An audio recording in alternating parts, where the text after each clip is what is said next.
महाराज जी आपके चरणों में कोटि कोटि प्रणाम। महाराज जी बहुत बार जीवन में ऐसा समय आता है कि गलती ना होकर भी मतलब हम गलत सिद्ध हो जाते हैं, तो महाराज जी हमें उस समय जवाब देना चाहिए, सही समय पे राधा रानी पे छोड़ देना? नहीं, जवाब देना चाहिए अपने को। सामने जो जैसी स्थिति है वो पर्दा रहित करना चाहिए। जैसे कोई हम पर आरोप लग रहा है तो हम उसको पूर्ण रूप से साफ साफ बता देते हैं। इसके बाद नहीं मानता तो राधा रानी पे छोड़ देते हैं। पहले अपना कर्तव्य होता है, जैसे हमें कोई आरोपित कर रहा है किसी बात को, तो हम उसके समक्ष अपनी सत्यता प्रकाशित करें। इसके बाद वो नहीं मान रहा है तो फिर श्री जी पर छोड़ देते हैं। इसके बाद भी हमको दंड मिल रहा है तो अपना प्रारब्ध मानकर भोग लेते हैं कि पूर्व का कोई प्रारब्ध है जो जबरदस्ती हमको आया है और इस रूप में दंड दे रहा है। जहाँ हमारा कोई अपराध नहीं लेकिन मेरे अंदर जलन पैदा हो रही है, ऐसी चेष्टा हो रही है, इसका मतलब मेरा कोई प्रारब्ध भोग है, पूर्व जन्म का कर्म है जो यहाँ आकर मुझे अपना परिणाम दे रहा है। 3 डिग्रियां इसकी रखनी चाहिए। पहली, सामने हम सत्य को प्रकाशित करें। दूसरी, प्रभु के ऊपर छोड़ दें। फिर भी नहीं संभला तो तीसरी, मेरा ही कर्म मुझे दंड देने के लिए इस रूप में आया है, इसलिए उसे सहन कर लेते हैं। हम सामने वाले से वैर विरोध नहीं करते हैं, ऐसा भाव रखना चाहिए। शिवम जी दिल्ली से। राधे राधे। राधे राधे महाराज जी। महाराज जी आपके चरणों में कोटि कोटि प्रणाम।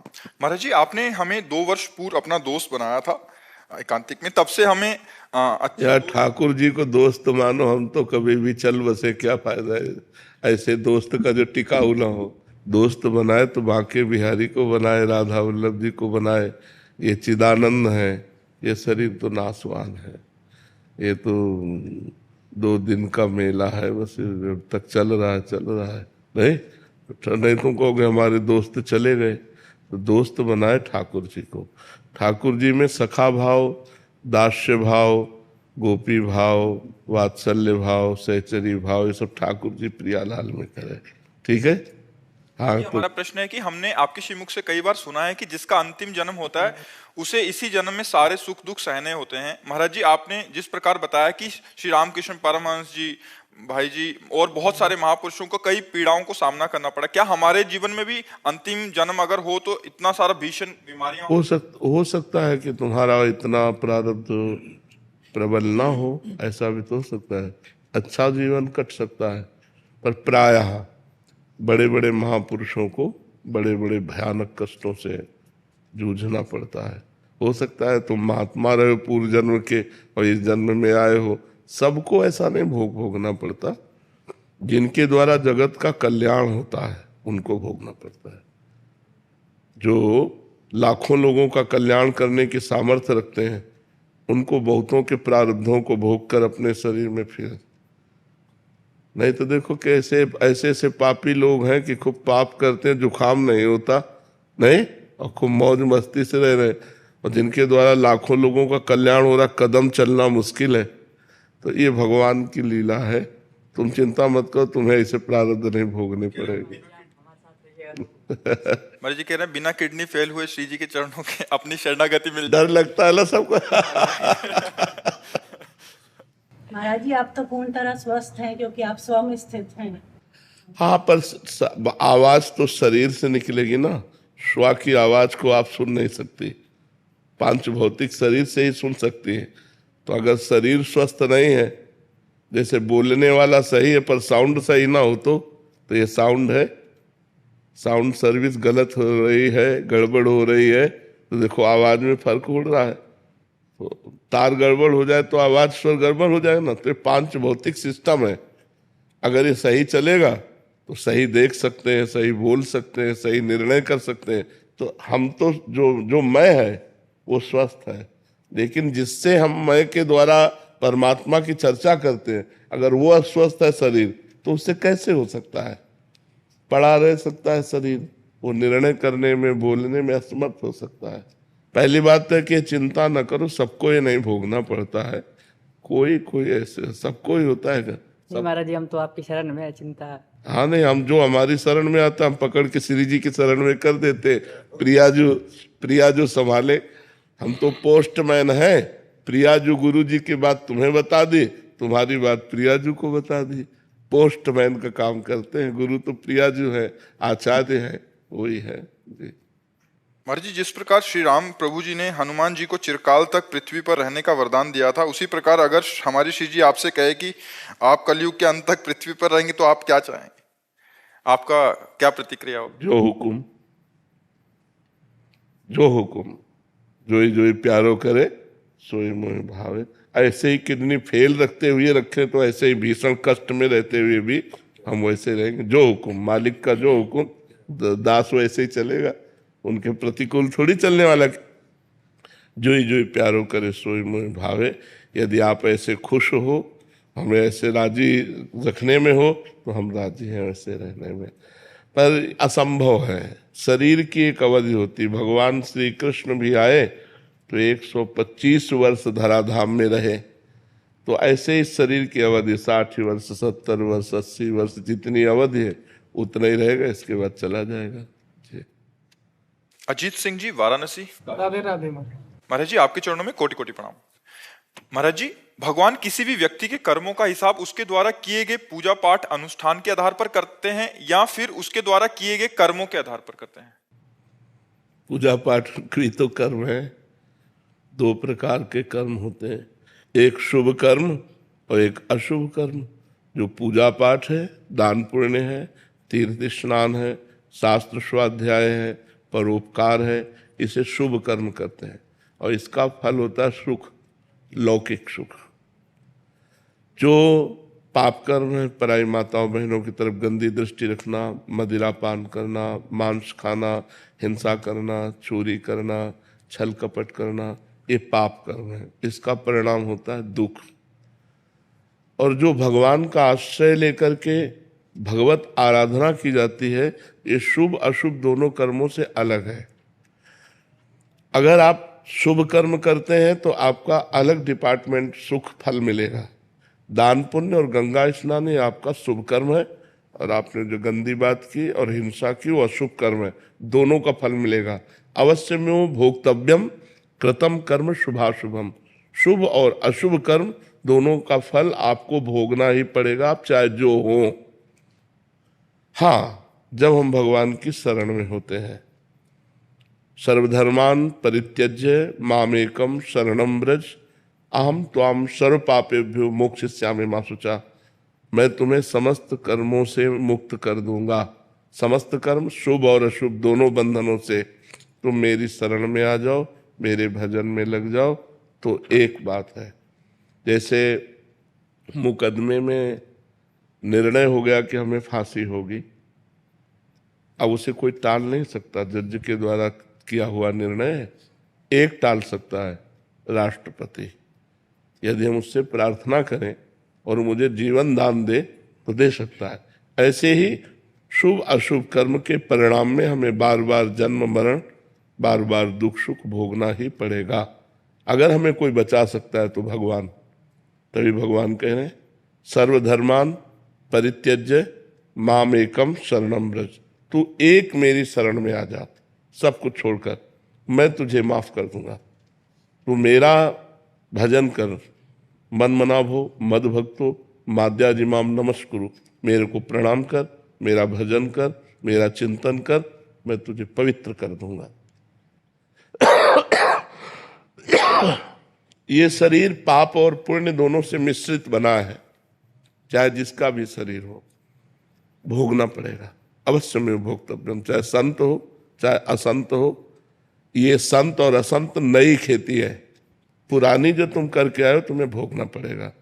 भीष्म जैसे अखंड बाल ब्रह्मचारी महान आत्मा 6 महीना बाणों की सैया पर पड़े रहे। बड़े बड़े महापुरुषों को देखा जाता है कष्ट प्रद जीवन व्यतीत करते हुए। ये अनेक जन्मों का संचित पाप कर्म, उसे भोग करके वे पवित्र होकर भगवान को प्राप्त होते हैं। भोगना पड़ेगा, अवश्य भोगना पड़ेगा। अब कह दे कि अभी एक सिद्धांत बताया गया कि भगवान की शरण में आने से भगवान उसे माफ कर देते हैं। तो क्या माफ किया? ये एक जन्म के लिए निकाला हुआ प्रारब्ध है और अनेक जन्मों का संचित कर्म जमा है, उसे भगवान भस्म कर देते हैं। अभी जो हमसे गलती होगी उसे माफ कर देते हैं, लेकिन जिससे शरीर बना वो भोगना पड़ता है। वो शरीर प्रारब्ध भोग से युक्त है, इसलिए प्रारब्ध बड़े बड़े ब्रह्म ऋषियों को भी भोगना पड़ा, बड़े बड़े महात्माओं को भी भोगना पड़ा। आप समझ पा रहे हैं? महाराज जी, एक सुजीत विश्वकर्मा जी हैं, इनका इसी संदर्भ में एक प्रश्न है। महाराज जी, ये तो आपने बताया जो शरण में हो जाएं और जो उस कोटि के महापुरुष हैं जो उनकी तो पूरा माफ हो जाएगा, कह रहे हैं कि पाप पूजा पाठ और धर्म, अच्छे धर्म कर्म से खत्म किया जा सकता? नहीं, वो अलग डिपार्टमेंट। अच्छा कर्म करोगे वो शुभ कर्म होगा, लेकिन उसको नष्ट नहीं किया जा सकता। जैसे ऊपर से हम घास काट लेते हैं तो क्या घास नष्ट हो जाती है? क्या उसकी जड़ नष्ट होनी चाहिए। तो पाप और पाप की प्रवृत्ति दोनों जब नष्ट हो तब माना जाएगा पाप नष्ट हो गया। मानो हमने कोई गंदा आचरण किया, फिर कोई पवित्र आचरण कर लिया, तो हमारे पास पवित्रता का संग्रह हुआ, लेकिन गंदा आचरण करने की प्रवृत्ति तो नष्ट नहीं हुई ना। और भगवान के भजन से वो प्रवृत्ति नष्ट होती, प्रवृत्ति नष्ट हुई तो मतलब संपूर्णतया नष्ट हो गया। अगर वो ऊपर से थोड़ा सा पाप हमारे दान पुण्य से मान लेते हैं कि थोड़ा कम होता है, तो नीचे बहुत खाद है और वो इतना उर्वरक भूमि है, कर्म भूमि, कि हम पाप करते ही रहते हैं। तो क्या फायदा हुआ? हमारे पुण्य का फायदा क्या हुआ? पाप की प्रवृत्ति का नाश हो जाए, इसीलिए उसे प्रधानता में बोल दिया जाता है। नहीं तो जैसे गंगा पापम शशीतापम दैन्यम कल्पतरुस्तथा, गंगा जी का स्नान पाप का नाश करता है, संत दर्श से पाप नष्ट होते हैं, भगवान के मंदिर में जाके दर्शन करने से पाप नष्ट होते हैं। तो क्या हमारा मंगल हो गया? क्या मंदिर में दर्शन कराए, क्या आप संत दर्शन कर रहे हैं, क्या आप गंगा नहा लिए, तो क्या आपका चिंतन परिवर्तित हो गया? क्या कि आपसे अब आज के बाद पाप नहीं होगा? अगर पाप होगा तो हमें लाभ क्या मिला? नहा करके, स्नान करके फिर अपने को धूल धूसरित कर लेना, ये स्नान कहलाता है क्या? स्नान तो वो हुआ जिसके बाद फिर हम गंदगी को स्वीकार ना करें। वो होगा शास्त्र स्वाध्याय करते हुए ज्ञान से। जब तक आपके अंदर ज्ञान जागृत नहीं होगा तब तक गंदे आचरण बंद नहीं होंगे। तो फायदा क्या? फिर तो भोगना ही पड़ेगा, अवश्य में भोगना ही पड़ेगा। इसीलिए देख रहे हो सब भोग रहे, नहीं तो कोई ना कोई दान पुण्य तो बनता ही है, कोई ना कोई तीर्थ यातन होता ही है, फिर सबको दुख से रहित हो जाना चाहिए।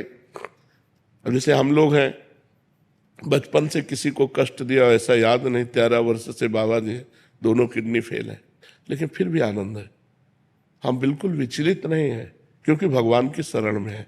ये है, हमारे पाप कर्म ने हमको गिरा दिया, लेकिन हमारे भजन ने, हमारे भगवत आश्रय ने इस गिरी हुई स्थिति में भी हमको आनंद प्रदान कर रहा है। लेकिन हमको कोई क्यों कष्ट नहीं? क्योंकि हमारा अगला रजिस्टर बिल्कुल साफ है और मैं शरीर छोड़कर भगवान के पास जाऊंगा, इसलिए प्रसन्नता है। अब मेरा कोई कर्म बंधन नहीं। अपने को पता होता है, जब पेट भर जाता है ना तो अपने को पता होता है, ऐसे अपने को पता होता है हमारी गति क्या होगी, जो पवित्र भजन करने वाले, इसलिए आनंद। इसलिए सबको चाहिए नाम जप करो, कोई पाप आचरण मत करो, क्योंकि हर पाप का दंड जब मिलेगा तो भुगतना बड़ा मुश्किल होता है। अब ये किसी एक पाप का फल है, हमारी दोनों किडनी फेल कर दी गई। गर्भ से ही एक रोग होता है पॉलिसिस्टिक किडनी डिजीज, वो माता से वंशानुगत आता है। तो माता के गर्भ में माता को था, वही हमारे शरीर में आ गया। तो वो कर्म, ऐसी माता मिली, ऐसा रोग मिला, ऐसा भोग मिला। और एक महान कर्म कि ब्राह्मण के घर जन्म मिला, बचपन से तपस्या और भजन मार्ग मिला, अंतिम में भगवान के धाम नाम का चिंतन करते हुए शरीर भगवान के नाम में छूट जाएगा, बड़ा मंगल हो जाएगा। तो भोगना तो पड़ेगा भाई। इसीलिए कहा जाता है बहुत होश में कर्म करो, नहीं तो तुम्हें कर्म नहीं बख्शेगा। भगवान तो बख्श देंगे, लेकिन कर्म नहीं बख्शेगा, वो तुम्हें भोगना ही पड़ेगा। जी। रेणु जी गोरखपुर से। राधे राधे महाराज। राधे राधे महाराज जी। महाराज जी, जीवन में हमें लगता है कि अब सब कुछ ठीक हो गया है, अब हम आश्वस्त होकर जीने लगते हैं, तभी जिंदगी हमें धोखा देती है। महाराज जी, मेरा सवाल है कि क्या हमें नहीं तो सब कुछ ठीक होने में क्या लक्ष्य रखा? रुपया लक्ष्य रखा, समस्याएं को रखा, समाज को रखा, भगवान को रखा क्या? महाराज जी, बच्चे बड़े हुए, पढ़ लिख करके, अब ब्याह का समय आया, नौकरी का समय, हम समाज ये समाज है, पति का साथ छूट गया। हम कह रहे हैं समाज है, भगवान को रखा। सब कुछ ठीक होने में भगवान को रखा जाता है। अब सब ठीक है, क्योंकि भगवान हमारे प्रीतम है। तो आपके अंदर तुरंत ज्ञान आता कि इसका नाम मृत्यु लोक है। पति इतनी ही आयु लेकर आए थे, चले गए, ये भगवान की लीला है। नाम जप, भगवान से यदि अपनापन है तो सब कुछ ठीक है, और यदि भगवान से अपनापन नहीं तो सब ठीक होते हुए भी सब गड़बड़ है, सब गड़बड़ है। सो सब धर्म कर्म जरि जाऊ, जहाँ न राम पद पंकज भाऊ। हम लोग इसी माया को, इसी प्रकृति को अनुकूल देखकर समझते हैं सब कुछ ठीक है, लेकिन वो दांव बदल देगी। जहां अनुकूलता को देखकर राजी होगे, तुम्हें राजी नहीं होने देगी, क्योंकि वो चाहती है कि हमें भोग करते हुए हमारे प्रीतम को प्राप्त हो। मायापति कौन है? भगवान है। हम लोग माया को मां नहीं मानते, माया भोग करके उसके पति बनना चाहते हैं, मायापति बनना चाहते हैं। और जहां देखा सारी अनुकूलता, तो उसको क्या एक सेकंड में ऐसी प्रतिकूलता पैदा कर दी, सब अनुकूलता धूल धूसरित हो गई। अनुकूलता का तात्पर्य भगवान के हो जाना, अनुकूलता का तात्पर्य भगवान का भजन करना। समय है आपका, जितना समय है मृत्यु लोक में उतना ही रह सकते, इसके बाद ट्रांसफर, शरीर छोड़ो और दूसरी जगह जाओ। इसका नाम पहले सोच लो क्या है? मृत्यु लोक। यहां मरोगे, सब मरोगे, हम मरेंगे, तुम मरोगे, सब मरेगा। अच्छा, इसका समय नहीं निश्चित हमारी जानकारी में, लेकिन भगवान के यहां से तो निश्चित है ना। कोई गर्भ में मर जाता है, कोई बाल्यावस्था में, कोई यौवन अवस्था में, कोई वृद्धावस्था में। पर हम सब कुछ ठीक है तभी मानेंगे जब आपका भजन हो रहा है और आपका चित्त भगवान से जुड़ा है, तो सब ठीक है। और भगवान से नहीं जुड़ा है तो फिर कहा हनुमंत विपत्ति प्रभु सोई, जब तो सुमिरन भजन न हुई। अगर भगवान से चित्त नहीं जुड़ा तो वही विपत्ति है, वही क्षण, वही सबसे बड़ी हानि है, वही सबसे बड़ा दुख है। माया का प्रलोभन बना और मैं कामनी में फंस गया, फिसल गया। अब डर सा बैठ गया है कि कीर्ति भी आएगी, कंचन भी गिराएगी, तो महाराज जी वो श्री जी से विमुख हो जाऊंगा। अभी धीरे से पकड़ा ही था मार्ग, और अभी एक ने तो गिरा दिया, अगले दो भी गिराने को तैयार बैठे होंगे। हाँ, बिल्कुल सही बात है, लेकिन गिरता तब है जब हाथ छोड़ देता है। जैसे माँ का हाथ बच्चा पकड़े हो तो गिरेगा नहीं, अगर हाथ छोड़ दे तो फिर गिर जाएगा। भगवान का नाम छूट गया इसलिए गिरा दिया, नहीं तो गिरने के चांस ही नहीं है। गिरता वो है जो हाथ छोड़ देता है, सहारा छोड़ देता है, भरोसा छोड़ देता है, भगवान का आश्रय छोड़ देता है। नहीं तो सीम की चाप सके को तासु, बड़ रखवार रमापति जासु। भरोसा, सुमिरन, तो चश्मा सही, चश्मा सही तो कुछ गड़बड़े नहीं। अब चश्मा भोग रूप रखोगे, किसी माता बहन को देखकर भोग्या रूप से देखोगे तो भ्रष्ट तो हो ही जाओगे। पूज्य रूप से देखो, कभी भ्रष्ट नहीं होगे। तो सब माताएं बहनें हमारी पूज्या है। अगर हम पूज्या भाव से रहे तो कभी कामिनी हमें नहीं गिरा सकती। और दूसरी बात, कंचन श्री जी का सारा वैभव है, हम सब उनके दास हैं, आठों पैर सेवा परिचर्या में लगे, क्या बिगाड़ पा रहा है? कीर्ति, हमें लगता है देश विदेश भी है, भारत में ये नहीं, देश विदेश भी है, क्या बिगाड़ पा रहे? तीन चीजें कंचन कामिनी कीर्ति तब बिगाड़ती है जब हम प्रभु से अलग होते हैं। अगर हम प्रभु में जुड़े हुए हैं तो वही मंगलमय हो जाती है, वही मंगलमय हो जाती है। जननी सम जानो पर नारी, धन पराय बिस्ते बिस भारी।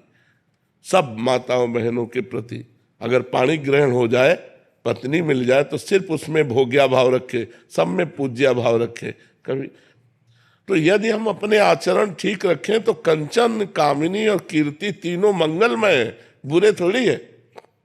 मान लो हमारे पास रुपये आ गया, अब पूरे वृंदावन के संतों को भंडारा पवा दिया, कुछ बिगाड़ा क्या?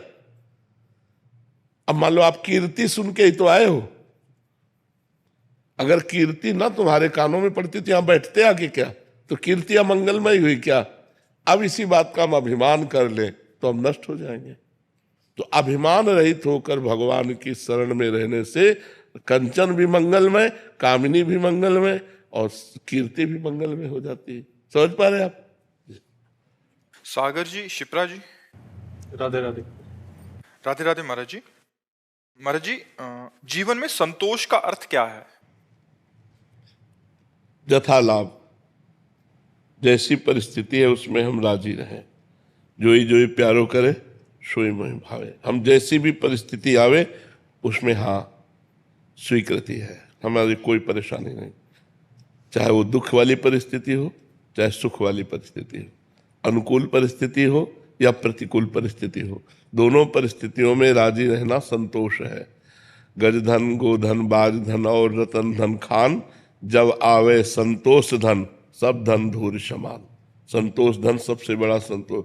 संतोष यथा लाभ संतोष सदा, काहू सो कछु न चाहूंगो।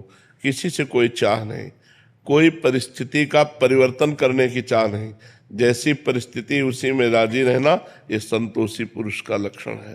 तो संतोष की सीमा है किसी से कोई चाह ना करना, जैसी भी परिस्थिति हो उसी परिस्थिति में राजी रहना। पर है बहुत कठिन। दुख की परिस्थिति में कौन राजी रहेगा? है प्रतिकूल परिस्थिति में कौन राजी रहेगा? अपमान में कौन राजी रहेगा? वही राजी रहेगा जो भक्त है। अगर भक्त नहीं है तो नहीं, राजी नहीं रह सकता। भगवान का भक्त है तो सोचता है भगवान ने अपमान दिया है तो कुछ ना कुछ हमारा अमंगल नष्ट होगा। भगवान ने ये दुखद परिस्थिति दी है तो कोई ना कोई अमंगल का नाश होने वाली है, अब हमारा महामंगल होने वाला है। ऐसा भाव विचार ही हमको सहा सकता है कि जैसे अब थोड़ा क्षण रह गया रात्रि का, अभी सुबह होगा, सूर्योदय होगा, अंधकार नष्ट हो जाएगा। तो हमारा जो सुबह होने की आकांक्षा है ये अंधेरे को सहा देगी। ऐसे ही सुख की आकांक्षा दुख को सहा देती। ये दुख आया है, कुछ क्षणों बाद नष्ट हो जाएगा, इसमें भी मंगल विधान है। भगवान कोई न कोई मंगल हमारा कर रहे हैं, तो हमारी जो सहनशीलता है वो धैर्यपूर्वक बनी रहेगी और हम उसको सह जाएंगे। सहनशीलता ही संतोष है। सुख में फूले नहीं और दुख में भूले नहीं। भगवान को कितना भी दुख आवे भूले नहीं, सुख में अहंकार ना करे, धैर्यपूर्वक रहे, यही संतोष। महाराज जी, वृंदावन वास की इच्छा करनी चाहिए कि नहीं करनी? करनी चाहिए। वृंदावन वास की, भजन की, भगवान की प्राप्ति की, संत समागम की, इसकी तो इच्छा भगवान से करनी चाहिए। हे भगवान हमें संत समागम प्राप्त हो, हे भगवान हमसे खूब भजन बन जाए, हे भगवान आपके धाम का दर्शन हो जाए, हे भगवान आपका नाम खूब जप करें और आपका दर्शन पालें, ये तो कामना करनी चाहिए। इसी कामना के बल से तो सांसारिक कामनाओं का त्याग होता है। अगर ये कामनाएं नहीं करेंगे तो सांसारिक कामनाएं होती रहेंगी। इन्हीं कामनाओं के बल से हम कामना के त्यागी बनते हैं। इच्छा से इच्छा का नाश, कामना से कामना का नाश। तो सत कामना से असत कामना का नाश, सत वासना से असत वासना का नाश। समझ पा रहे? अपने प्रयास से हो जाएगा क्या वृंदावन वास? अपने प्रयास से हो जाएगा?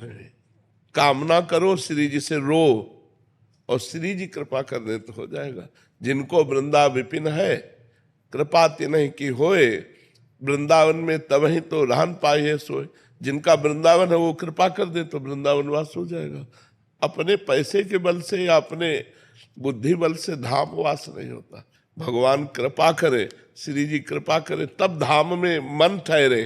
मन ठहरे तब तो वास का मतलब रहा। वृंदावन वास बहुत कठिन है, बहुत कठिन है। कृपा पूरी हो गई, लेकिन जननी जनक बंधु सुतदारा, तनु धन धाम सुहृद परिवारा, सबकी ममता ताग बटोरी, मम पद मनहि बांध बरटोरी। श्री जी तो कृपा पूरी किए, लेकिन श्री जी को छोड़ करके बहू, बेटा, लड़का, बच्चा, परिवार अगर ये अधिक प्यारे लग रहे तो कृपा को ठुकरा कर आप चले जाएंगे। और अगर इनकी ममता श्री जी के चरणों में तो हर कष्ट सहकर आप वृंदावन वास करें। पर महाराज जी यही साथ देता है यंत्र गृहस्थ में, क्योंकि फिर सत्संग लगा के सुन लेते हैं। तो उच्च देखो, जड़ चेतन गुण दोष में विश्व कीन करतार, संत हंस गुण गाहे पे परिहरि वारि विकार। जड़ चेतन जितना रचा गया इसमें दोनों बने हैं, गुण और दोष। तो अगर मोबाइल का गुण ग्रहण करो तो बढ़िया बात है। हर समय किसी भी संत के आप प्रवचन सुन सकते हैं, अपनी समस्या दूर देश तक पहुंचा सकते हैं। और गलत देखो तो गलत गलत बातें देखकर नष्ट भी हो सकते हो। तो हम दोष ना देखें तो हर चीज हमारे को भगवान की प्राप्ति में सहयोग दे सकती है। मोबाइल भी दे सकता है, मोबाइल के बल से तो यहाँ बैठे हो। अगर ना आप क्लिप देखे होते तो यहाँ कैसे आ जाते? वृंदावन आने की, संत दर्शन की, संत समागम की इच्छा मोबाइल ने ही प्रकट की। तो मोबाइल के वो दोष जो वो ना देखो, अगर सतमार्ग की बातें देखो तो। पर क्या होता है कि मन अच्छी बातें कम देखना चाहता है, बुरी बातों में ज्यादा लगता है। गेम खेलना, ये वो सब गंदी बातें, गंदी रीलें पहले लगता था, अब तो सुन के है ना। सत्संग का यही प्रभाव है कि कुसंग छुड़ा करके भगवत मार्ग में दृढ़ कर देता है। जी। जैसे आप कह रहे हैं कि आप क्लिप देखकर ही वैसे ही आए, मैं विदेश पे रहती हूँ, मनोरंजन की सब चीजें छोड़ दी, कोई टीवी में कुछ नहीं देखते, फिर भी आकर्षण इतना ज्यादा है हर तरफ से। नाम जप करो, नाम जप सारे आकर्षणों को मिटा देगा। मतलब आपसे सही कहते हैं, डट के जब भजन किया तो अच्छा ही लगना बंद हो गया।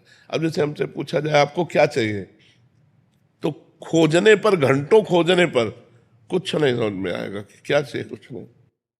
राज जी ग्वालियर से। हरिवंश। महाराज जी श्री हरिवंश। महाराज जी सत्संग सुनने का आधार श्रवण, चिंतन और मनन है।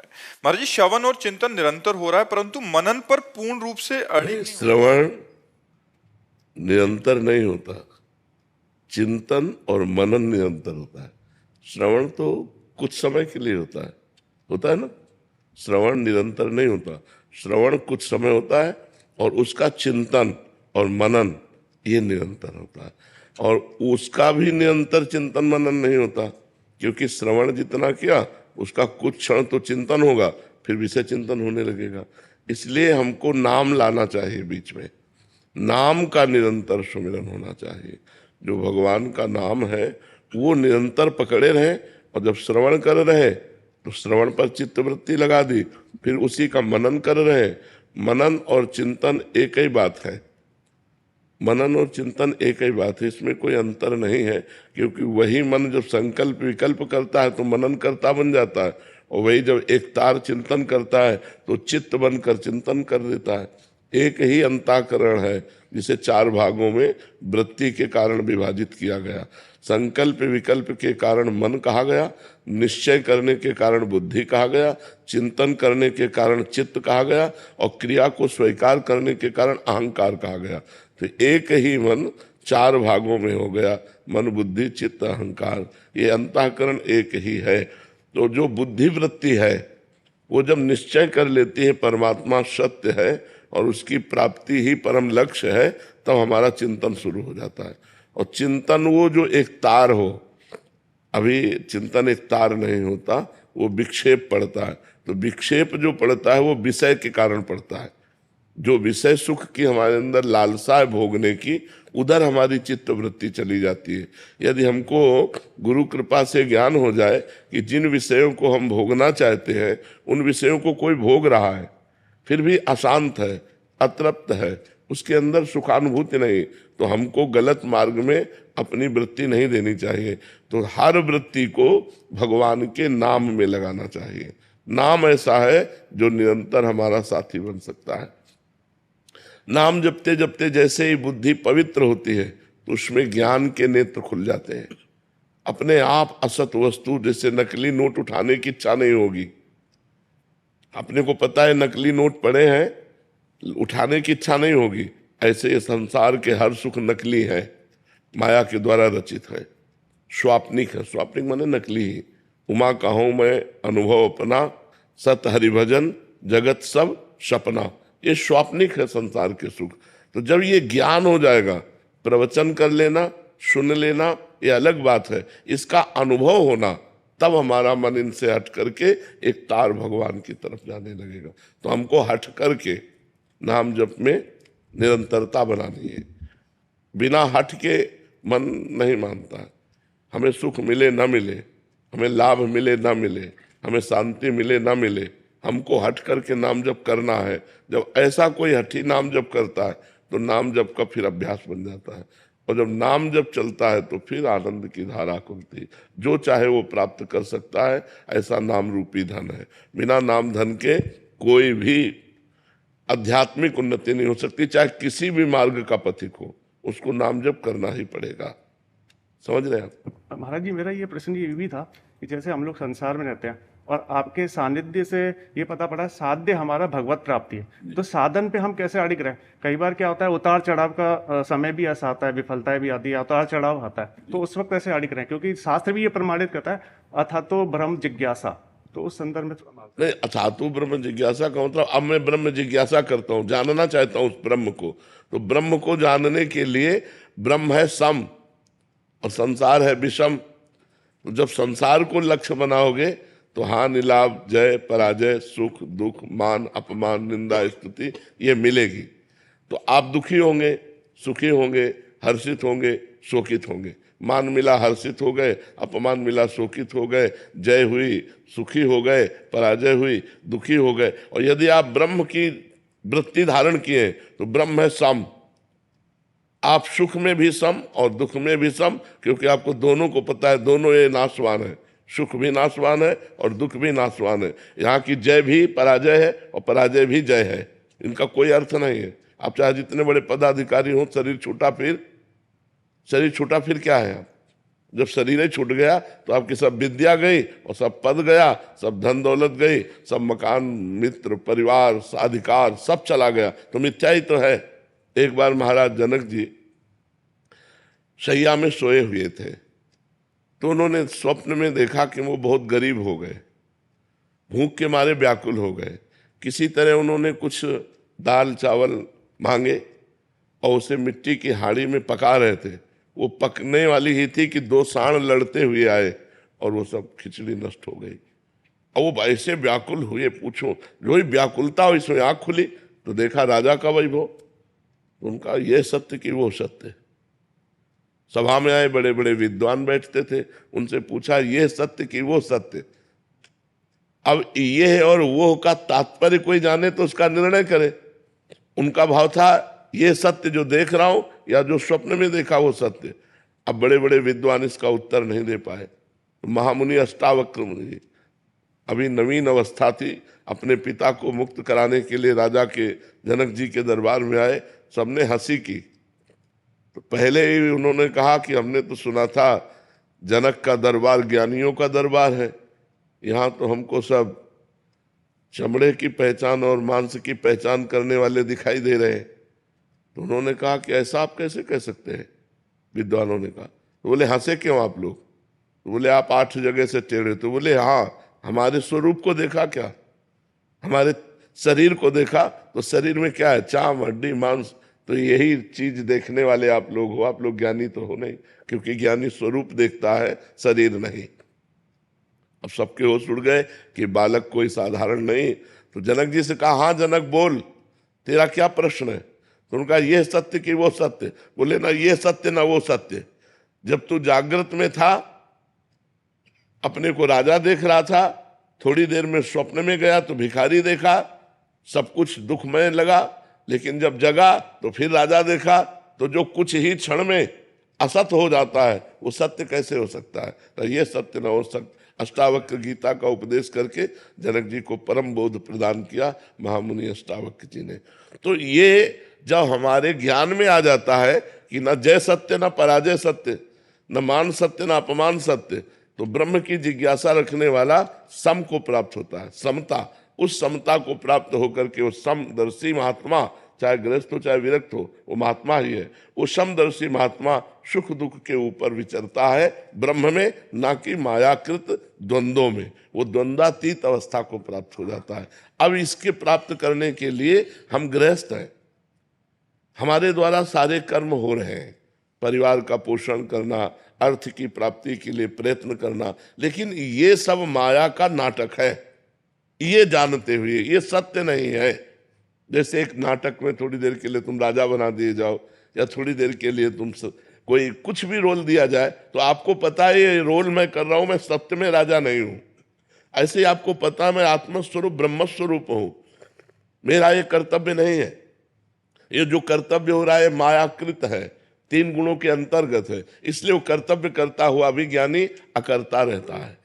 वो सुख दुख के बीच में रहता हुआ भी वो सुख दुख का भोगता नहीं रहता। पर ये बात केवल प्रवचन से समझ में नहीं आएगी, साधना करनी पड़ेगी।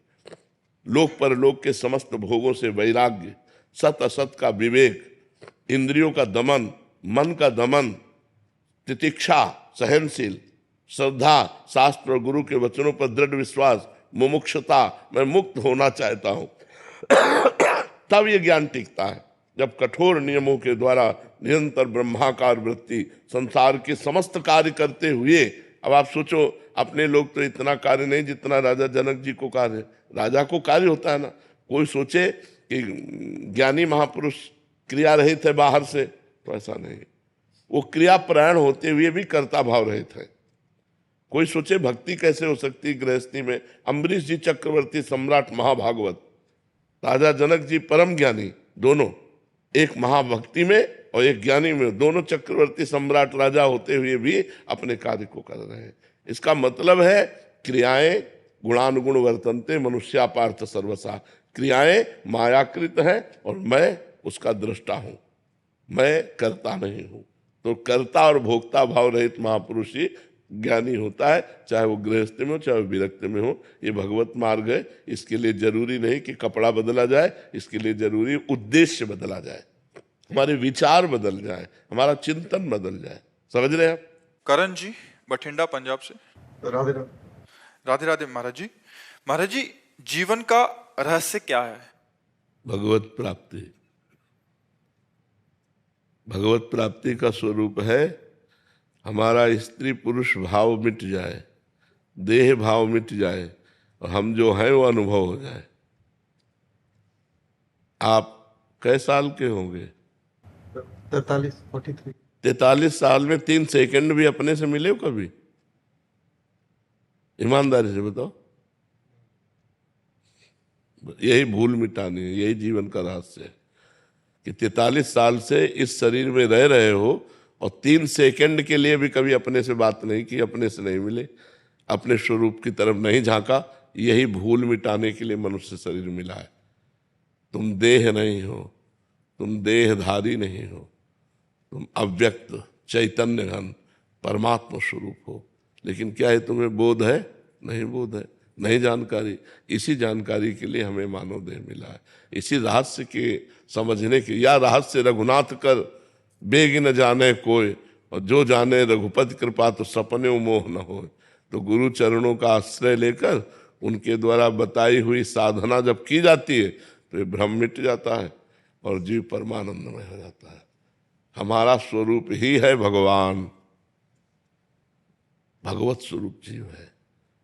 जो जीव है अयम आत्मा अहम ब्रह्मास्मि, असलियत में। पर हम लोग नकली में फंस गए, अपने स्वरूप को भूलकर स्वाप्निक देह, स्वाप्निक प्रपंच, स्वाप्निक माया सुख, स्वाप्निक उन्नति अवनति, इसी में पूरा जीवन लग गया। फिर जब मर गए सब फिर छूटा, फिर नई योनि प्राप्त हुई। तो मनुष्य योनि मिली है अपने स्वरूप का बोध प्राप्त करने के लिए, भगवत तत्व का ज्ञान प्राप्त करने के लिए, भगवत प्रेम प्राप्त करने के लिए। इसके लिए लग जाओ तो जीवन सार्थक हो जाए। साधन धाम मोक्ष कर द्वारा, पाए न जे परलोक संहारा, सो परत्र दुख पावई, सिर धुनि धुनि पछताए, काल ही कर्म ही ईश्वर ही मिथ्या दोष लगाए। ये मनुष्य शरीर मिला साधना करने के लिए। अब कलिकाल में देखो कैसी बुद्धि भ्रष्ट होती जा रही है कि नए नए बच्चे ब्रह्मचर्य का ज्ञान ही नहीं है। बॉयफ्रेंड गर्लफ्रेंड, गंदी बातें, बेविचार, इसमें फंस रहे हैं। जहां पवित्र आहार, पवित्र विचार, पवित्र चिंतन, वहां अपवित्र आहार, अपवित्र विचार, अपवित्र क्रियाएं नहीं हो रही। अब कैसे हो जानेंगे हमारे मनुष्य शरीर का क्या रहस्य है? वो डिप्रेशन में पहुंचेंगे, आत्महत्या की सोचेंगे, नाना प्रकार की कुमार्गगामी प्रवृत्तियों में फंसकर अपना सर्वनाश करेंगे। मनुष्य जीवन का रहस्य है शास्त्रवेत्ता ब्रह्म ऋषियों की शरणागति। जो शास्त्र के पारगामी विद्वान हो और ब्रह्म तत्व का बोध हो, ऐसे संतों का संग, तो हमारे जीवन का रहस्य प्रकाशित हो जाए। क्योंकि वो हमको बताएंगे ना हमारा मार्ग क्या है, हम कैसे चलें, हम कैसे अनुभव करें। हम उन संत की शरण में पूर्ण रूप से अपने आप को दे दें तो बात बन जाए। और पहले हमारी भारतीय परंपरा भी यही थी कि बाल्यावस्था से यौवन अवस्था के प्रवेश तक गुरुकुल में वास होता था। तो गुरुजी जो वहाँ के व्यास होते थे, वहाँ के अधिपति होते थे, वो उनकी जीवनचर्या सिखाते थे। तो सबको ब्रह्मचर्य से रहना पड़ता था, सबको शास्त्र सम्मत आचरण करना पड़ता था। तो सब गृहस्थ में जाते हुए भी, गृहस्थ में रहते हुए भी सब ज्ञानी महात्मा होते थे। लड़का बच्चा घर परिवार होते हुए भी वो विरक्त होते थे, अंदर से अनासक्त होते थे। तो मनुष्य जीवन का यही रहस्य है कि हम अपने स्वरूप को जान जाएं। मीनाक्षी जी मैनपुरी से। राधे राधे। राधे राधे महाराज जी, आपके चरणों में कोटि कोटि प्रणाम। महाराज जी, गोस्वामी तुलसीदास जी ने प्रभु को प्राप्त करने के लिए दो मार्ग बताए हैं, एक ज्ञान मार्ग, एक भक्ति मार्ग। महाराज जी, ज्ञान मार्ग थोड़ा सा कठिन नजर आता है, इसलिए भक्ति मार्ग को बहुत उत्तम बताया गया, परंतु भक्ति भी कई प्रकार की बताई गई है। जैसे हनुमान जी ने प्रभु राम जी से अनपायनी भक्ति की मांग की, सनकादिक ऋषियों ने प्रभु से प्रेमा भक्ति की मांग की, गोस्वामी जी ने स्वयं अविरल भक्ति, विशुद्ध भक्ति की याचना की। एक ही की पर्यायवाची शब्द है, प्रेम लक्षणा भक्ति के ही पर्यायवाची। अनपायनी, भगवान के चरणों के सिवा अन्य कोई आशा भरोसा न हो। अविरल, निरंतर भगवान में चिंतन वृत्ति चली जाए। प्रेम लक्षणा, भगवान से प्रीति हो जाए।